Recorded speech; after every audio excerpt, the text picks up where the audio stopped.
Saludos. Este programa se llama Quicosis porque el país es una locura permanente, estable, es un caos estable. O sea, cualquier intento de volver a lo racional, a la tranquilidad, no, hay que desbaratarlo inmediatamente porque somos unos locos de carretera. ¿Cómo es que dice la señora? Absolutamente. Absolutamente. Entonces, Absolutamente va a pasar. ya va, que yo estaba buscando a María Va Corina, a pasar. pero como no conseguía a María Corina, me traje el doble. La doble. No, pero yo soy una versión mejorada, vamos a estar claros. Bueno, más joven, pero igual de Cuaima. No sé. Esto es Quicosis. Mira, pero vamos a comenzar por ahí. Tú sabes que yo el día de la elección hice un análisis, todo el mundo me ha felicitado, sobre todo mis familiares, mis amigos. Los que te queremos. Sí, que son como 3, 4. Y Yesenia, me quiere porque le pago, porque si no, no. Y porque a veces la dejas hacer el programa. No, cuando la dejé hacer el programa duró 6 meses. Pero lo hizo bien, vale, Mira, lo hizo bien. tú revisas la historia de Venezuela y hay 2 periodos, 3 periodos, después de la guerra de independencia, que fue una guerra devastadora. Hay 3 periodos de estabilidad, que son Guzmán Blanco, que tú sabes que él era francés, que comienza con la conformación del Estado. Gómez, que acaba con toda esa guerra de caudillos, construye el ejército, construye el Estado. Gómez es el conductor del Estado. Y el otro periodo es la democracia, desde Rómulo Betancourt hasta Carlos Andrés Pérez. Son periodos de estabilidad que se lograron en contra de la historia, pues, o sea, no nos caracterizamos. Aunque yo estaba investigando, Indira, y resulta que antes de Guaycaipuro, tú sabes que hay una historia antes de Guaycaipuro. Ah, no lo ¿Sí? sabía. Yo sí, porque soy un investigador submarino. Ajá, échame el cuento. Entonces, antes, tú sabes que mientras los chipchap, los incas, los mayas tenían esas cosas grandotas, esas pirámides, y eran todos pomposos, los de aquí eran unos gozones. ¿Cómo así? Era mentira que los caribes eran unos caníbales. No. Los caribes eran unos negociantes. Ah. Tú sabes que venían las conchas de guacú, Claro. y vendían de todo, y eran hábiles. Estos vivían en una sola rumba, eran felices. Eso sí, tenían un ejército para defenderse, para que no les robaran lo suyo.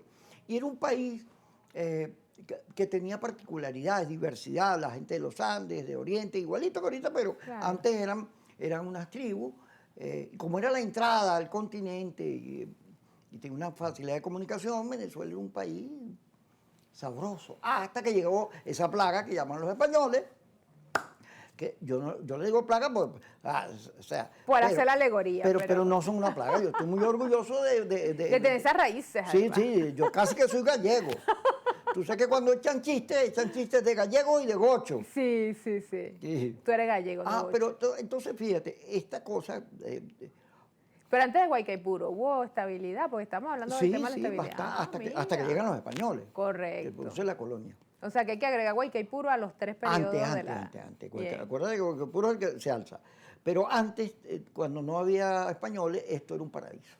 Bien. Paraíso. Es más, consiguieron en Margarita una bruja, se llama la bruja. Ah, mira. Una muchacha como de 33 años, con la boca, por cierto, muy parecida. Ah, yo sabía que venía por allí. Muy parecida. Pero es que mira, tú sabes que a mí ese papel de la bruja mala no me ha desagradado. No. Bueno, en Dora era muy famosa. Tú me bautizaste aquí así y así me quedé. Pero ¿sabes qué? A mí me ha ido buenísimo. Yo sé que te ha ido buenísimo, pero vamos, fíjate, ¿por qué no se puede lograr tranquilidad, paz, progreso, estabilidad? ¿Por qué siempre tenemos que estar en una licuadora con esa japa que no? Yo creo, hay una respuesta que puede parecer incluso cliché, porque este tema yo creo que se ha planteado varias veces, pero no lo hemos tocado con la madurez y la profundidad que demanda. El tema de que realmente es un país rico, porque, a ver, Kiko, te voy a hacer yo una pregunta a ti. ¿Tú crees que de verdad que nos estamos jugando el tema María Corina Maduro? Aquí nos seguimos jugando lo que nos hemos jugado 200 años para atrás. que es que tenemos un país con muchas riquezas, que es apetecible a los intereses transnacionales y que hoy día incluso tú te preguntas a quién le conviene que Venezuela sea la Arabia Saudita de América Latina. ¿A quién le conviene que Venezuela de verdad mantenga el crecimiento? Mira, cuando tú revisas los números, un país post pandemia, un país sancionado, un país bloqueado y hemos tenido índices de crecimiento. Imagínate tú una Venezuela lejos de las sanciones, pero también desde la autocrítica siendo bien administrada, porque todos sabemos pues que se han tomado decisiones equivocadas que nos llevaron a ciertos flagelos de la economía, pero después llegaron las sanciones y son las que hoy nos impiden, de hecho, levantarnos.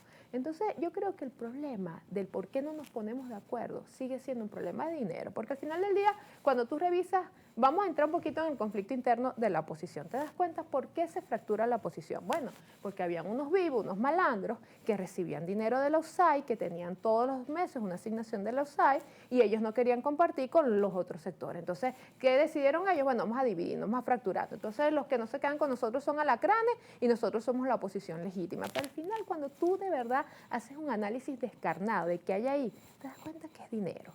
Y entonces cuando te vienes a la mayoría de las iniciativas, incluso políticas y sociales, que a veces empiezan con buen pie, sí, el frente no sé qué cosa, la organización no sé qué, el foro tal cosa para luchar, bueno, sí, para organizarnos, para llegar a acuerdos, a consensos. Cuando te das cuenta, el factor dinero está allí. Fíjate la negociación de México.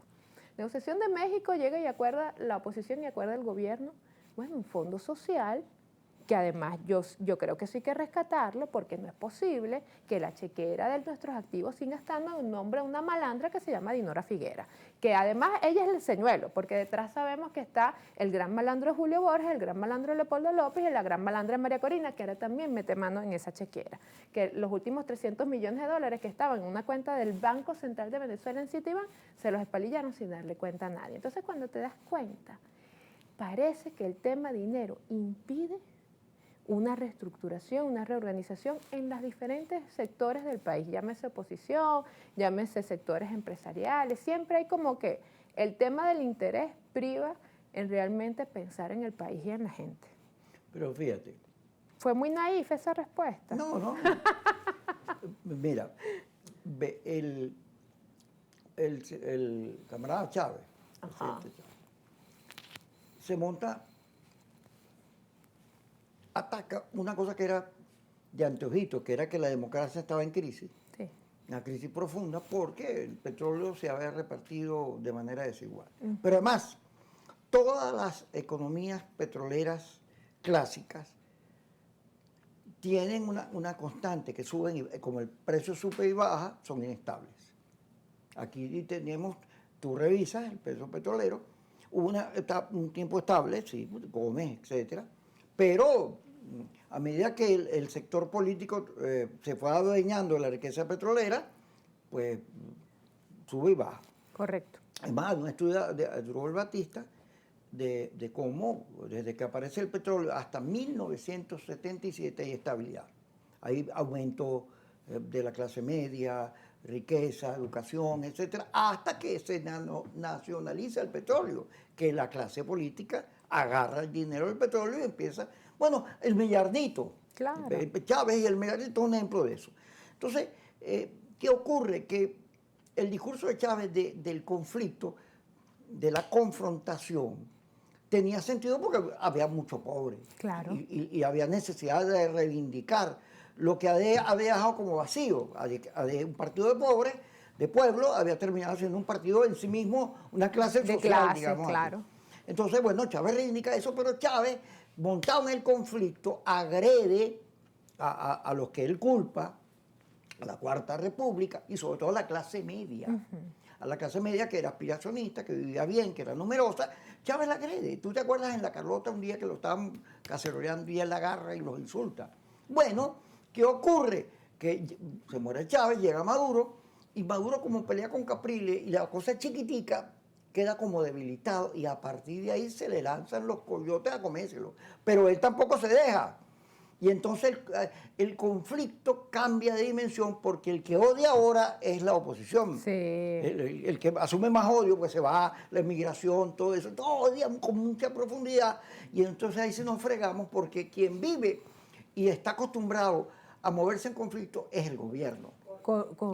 El gobierno, que el gobierno siempre hay una conspiración, una intriga, una gente que lo quiere matar, que lo quiere tumbar, el imperio, no sé qué cosa. Ninguno de ellos duerme tranquilo.